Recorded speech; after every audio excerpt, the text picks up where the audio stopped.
Hello guys, তোমরা কেমন আছো? আজকে আমি তোমাদের সাথে আমার গোলাপ গাছ শেয়ার করব। এই গোলাপ গাছে দেখো কত সুন্দর সুন্দর ফুল এসেছে।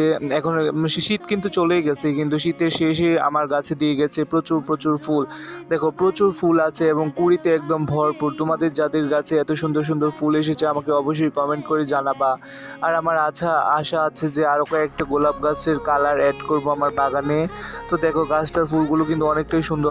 এই ভিডিওটি কিন্তু আমার অনেক দিনের আগের, এর মধ্যে কিন্তু গাছে আরও অনেক ফুল ফুটেছে এবং যে কুড়িগুলো দেখতে পাচ্ছ এই কুড়িগুলো ফুটে একদম পুরো গাছটাই ভরে গেছে। আসলে গাছটা যদি তোমাদেরকে সামনে থেকে দেখাতে পারতাম তাহলে অনেকটাই ভালো লাগতো। তো কী আর করার, মোবাইলের মাধ্যমেই দেখানো হচ্ছে। দেখো ফুলগুলো কিন্তু অনেক সুন্দর, বাস্তবে কিন্তু ফুলগুলোকে আরও রিয়েলিস্টিক লাগছিল। একদম মনে হচ্ছিল যেন গাছটা একদম ভরে গেছে ফুলে। তোমাদের যাদের গাছে এভাবে ফুল ফুটেছে আমাকে অবশ্যই কমেন্ট করে জানাতে পারো। তোমাদের যাদের কাছে গোলাপের ভ্যারাইটি আছে আমাকে অবশ্যই জানাবে। তো আজকের মতো এতটুকুই, সবাই ভালো থেকো।